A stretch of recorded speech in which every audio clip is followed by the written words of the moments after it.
I begin in the name of God, the most gracious, the most merciful. अभी पहले फकीर की अद्भुत आप बीती सुनकर पैदा होने वाले आश्चर्य से लोग उबरे नहीं थे कि जुबैदा ने दूसरे फकीर से कहा कि तुम बताओ कि तुम कौन हो और कहां से आए हो।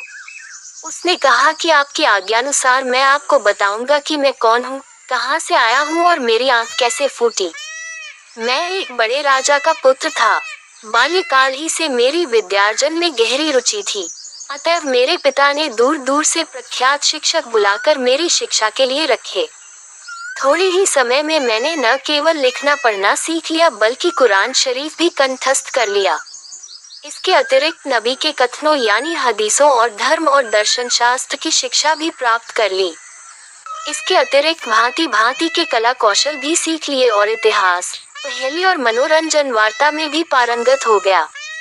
मैंने काव्य शास्त्र और गणित में भी अच्छा अभ्यास कर लिया जैसा एक राजकुमार होने के नाते मुझसे आशा की जाती थी।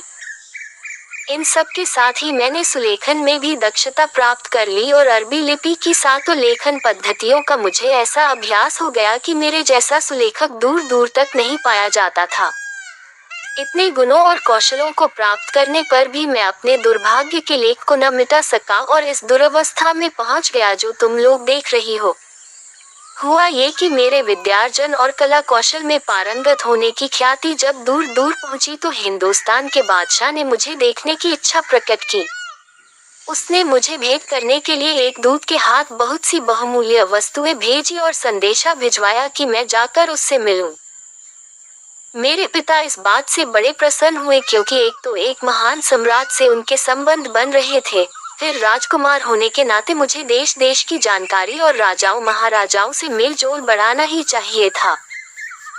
अतएव मैं अपने पिता की आज्ञानुसार थोड़ी सी यात्रा की सामग्री और कुछ चुने हुए सेवक लेकर हिंदुस्तान की ओर रवाना हुआ क्योंकि बड़ी सेना ले आने की न तो आवश्यकता ही थी न ये बात उचित ही होती।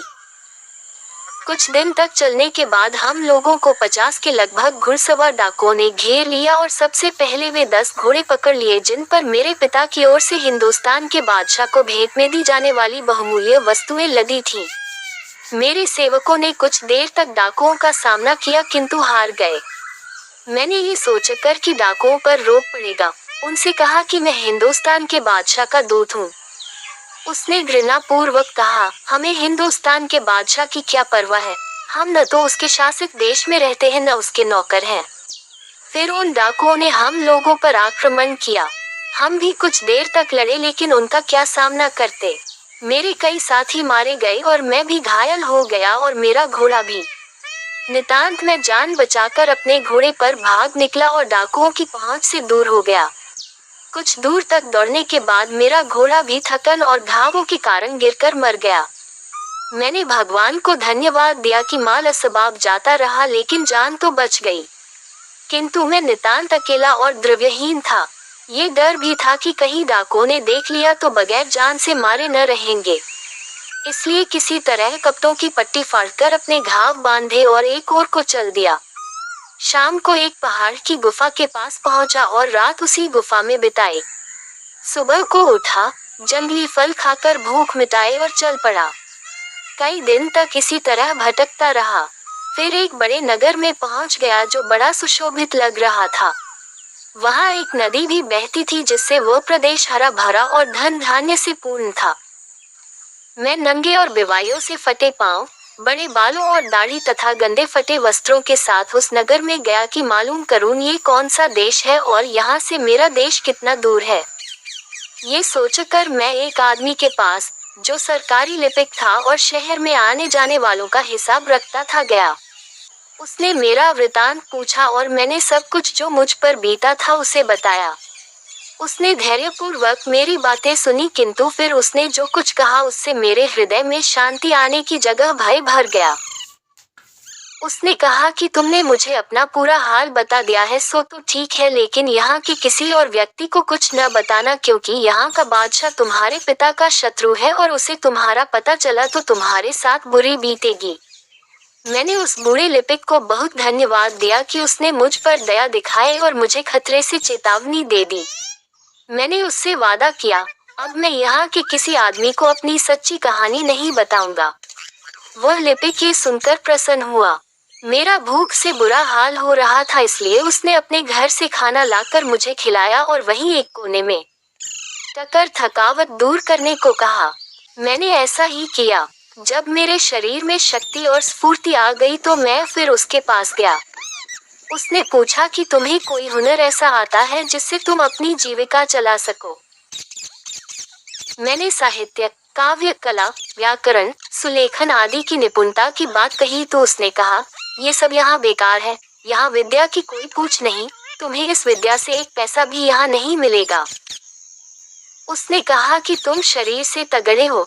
तुम्हें चाहिए कि एक जांघिया पहनकर जंगल में चले जाओ और लकड़ियाँ काटकर शहर में लाकर बेचा करो। उससे तुम्हें इतनी आय तो हो ही जाएगी कि किसी का आश्रय लिए बगैर अपना खर्च चला लो। कुछ दिन इसी प्रकार दुख उठाकर मेहनत करके समय बिताओ। आशा है कि इसके बाद भगवान तुम पर कृपा करेगा और तुम फिर सुख समृद्धि प्राप्त करोगे। मैं तुम्हारी इतनी सहायता कर दूंगा कि तुम्हें एक कुल्हाड़ी और एक रस्सी दे दूं। मरता क्या न करता।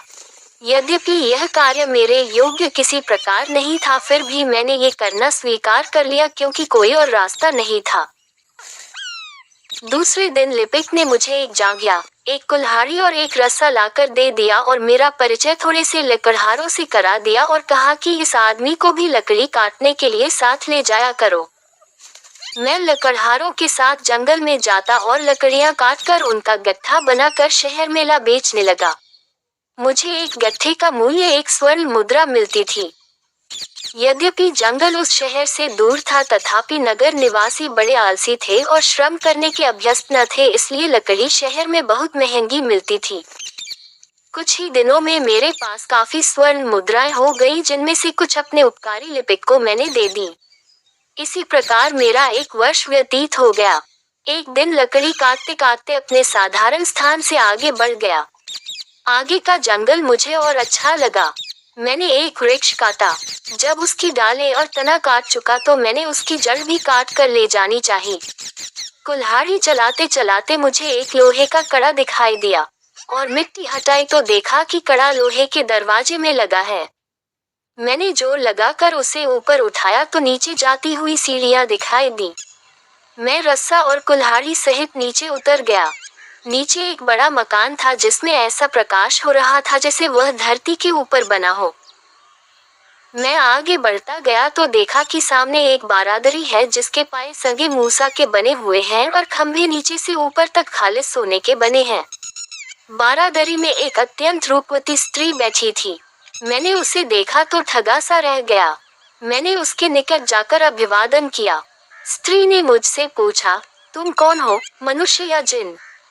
मैंने सिर उठाकर कहा, हे सुंदरी, मैं मनुष्य हूँ, जिन नहीं हूँ। वह स्त्री शोकयुक्त स्वर में बोली, तुम मनुष्य हो तो यहाँ मरने के लिए क्यों आए हो? मैं यहाँ 25 वर्षों से रह रही हूँ और इस काल में तुम्हारे सिवाय और कोई मनुष्य नहीं देख सकी हूँ।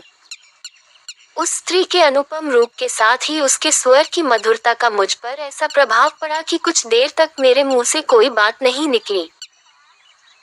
कुछ देर में स्वस्थ होकर मैंने उस स्त्री से कहा, सुंदरी, मुझे तुम्हारा कुछ हाल नहीं मालूम, किंतु तुम्हारे दर्शन मात्र से मुझे अतीव सुख मिला है और मैं अपना सारा दुख दर्द भूल गया हूँ। मेरी अतीव इच्छा है कि तुम्हें यहाँ से छुड़ा दूं, क्योंकि यह स्पष्ट है कि तुम यहाँ सुखी नहीं हो। और मैंने अपना सारा जीवन वृत्त उस स्त्री के समक्ष वर्णन किया। मेरा पूरा हाल सुनने के बाद वह स्त्री ठंडी सांस भरकर बोली, शहजादे, तुम ठीक कहते हो। यह मकान जादू का है और यहाँ प्रचुर धन और समस्त सुविधाएं उपलब्ध है, फिर भी मुझे यहाँ रहना तनिक भी पसंद नहीं। तुमने आबनूस के द्वीपों के बादशाह अबू तैमुरस का नाम सुना होगा। मैं उसकी बेटी हूँ। मेरे पिता ने मेरा विवाह अपने भतीजे के साथ कर दिया। जब मैं शादी के बाद अपने पति के घर जाने लगी तो रास्ते में मुझे एक दुष्ट जिन ने उड़ा लिया। मैं भय के कारण लगभग 3 पहर तक अचेत रही। जब मुझे होश आया तो मैंने अपने को इस मकान में पाया। अब केवल उसी जिन के साथ मेरा उठना बैठना है। ये सारा धन और सुख सामग्री जो यहाँ दिखाई देती है मुझे कुछ भी संतोष नहीं दे पाती। हर 10वें दिन जिन यहाँ आता है और मेरे साथ रात बिताता है। उसका विवाह पहले तो उसी की जाति की एक स्त्री से हो चुका है और वह अपनी स्त्री के भय से मेरे पास इससे अधिक नहीं रह पाता। 10 दिन के अंदर यदि किसी दिन मैं उसे बुलाना चाहूँ तो उसका भी प्रबंध उसने कर दिया है। यदि मैं यह इधर रखा हुआ जादू का यंत्र छू दूं तो उसे खबर हो जाती है और वह आ जाता है।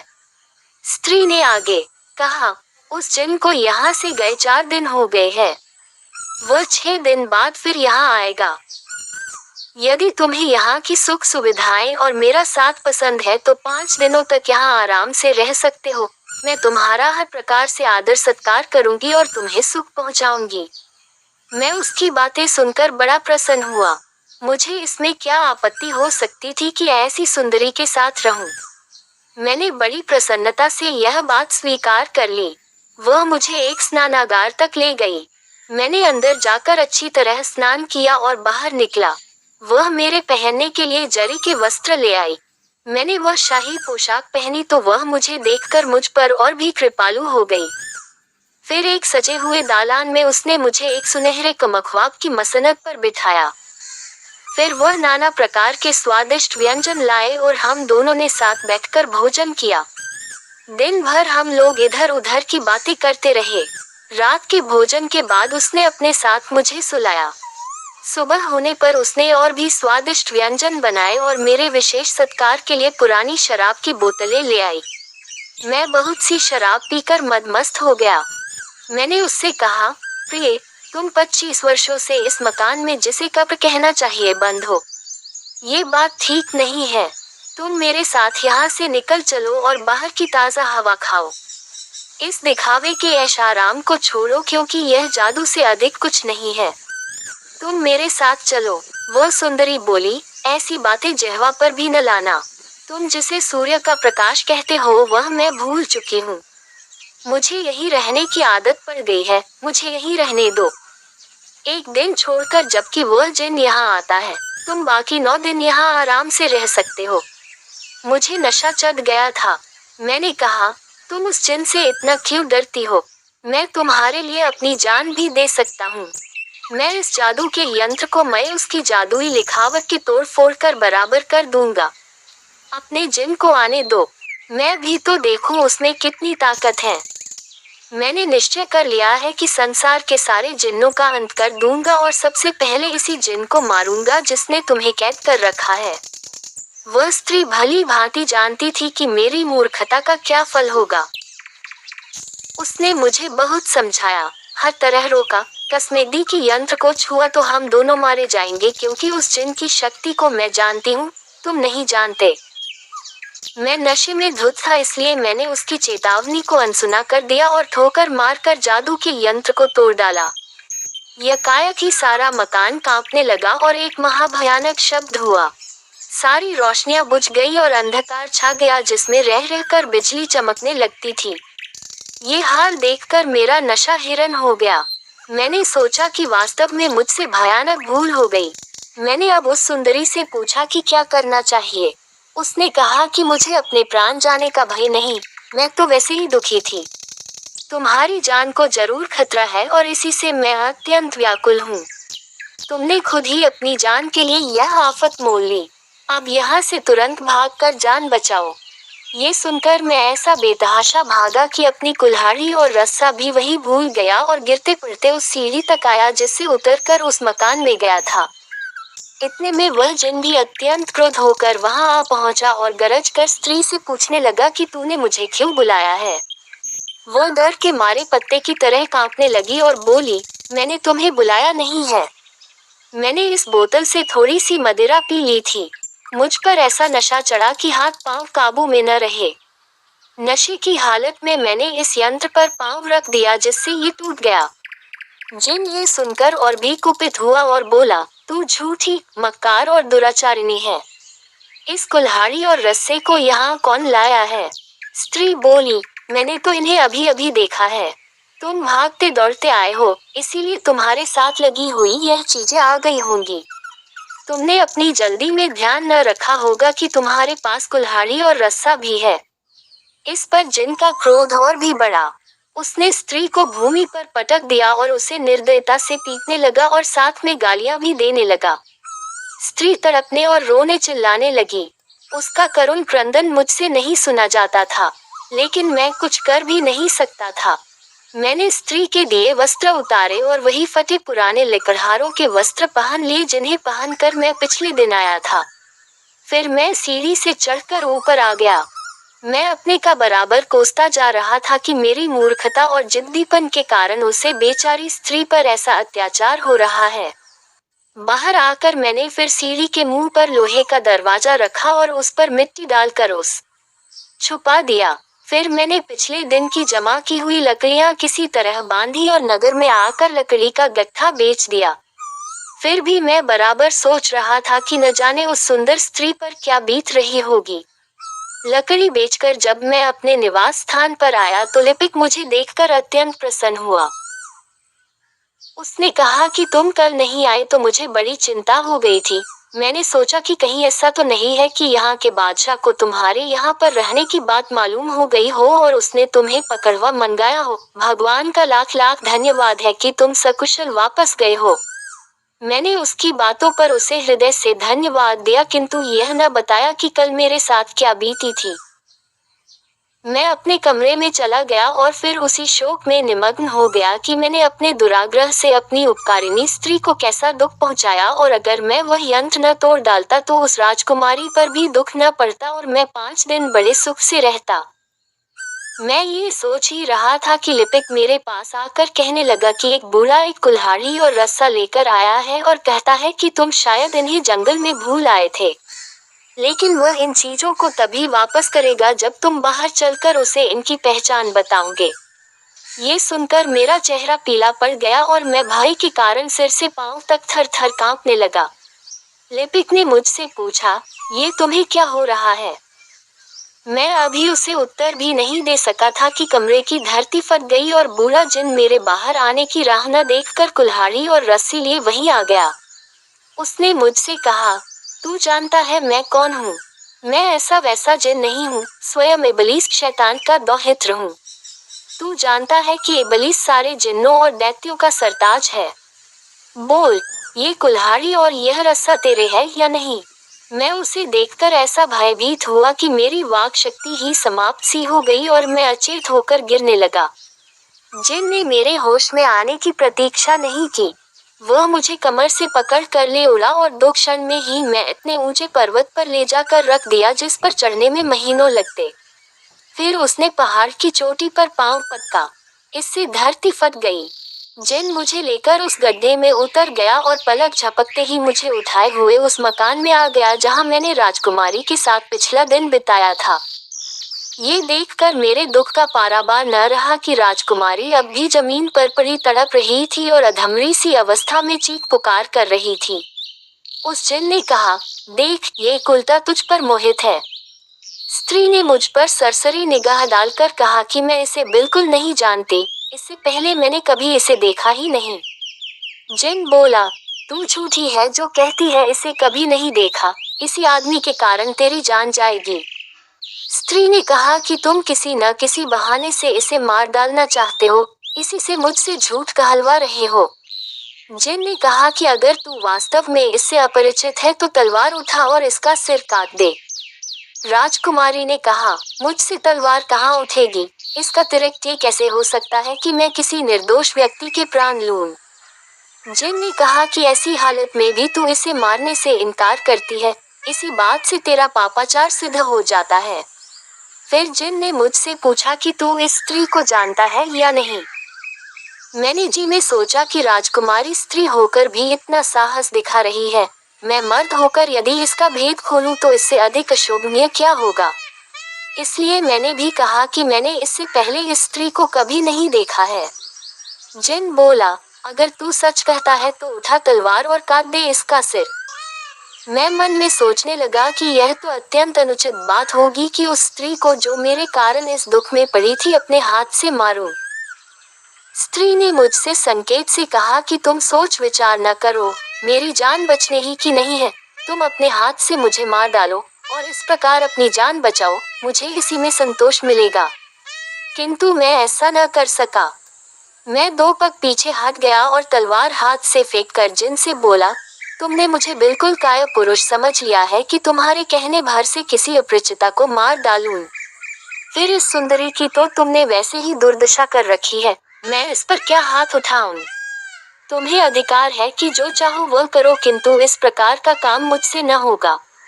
जिन ने कहा, तुम दोनों ही मेरे क्रोध को निरंतर बढ़ा रहे हो। तुम शायद यह नहीं जानते कि मुझ में कितनी शक्ति है। ये कहकर उस अत्याचारी ने स्त्री के दोनों हाथ काट डाले। वह अधमरी तो पहले ही से हो रही थी, ये चोट खाकर तुरंत मर गई।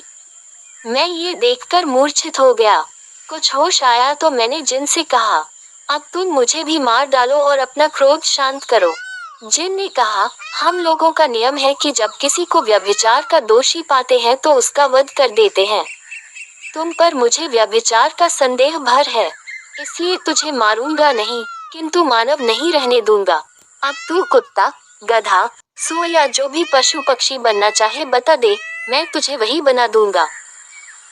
मैंने उसका क्रोध कुछ कम देखा तो बोला, जिन्नों की सरताज, मेरी प्रार्थना है कि एक भले आदमी ने अपने बुरा करने वाले के साथ जैसे उपकार किया था वैसे ही तू मुझे क्षमा कर दे और मुझे आदमी ही रहने दे। जिन ने कहा, ये भले आदमी का क्या किस्सा है? मैंने बताना शुरू किया। Subscribe and share and like and comment, but now as you like.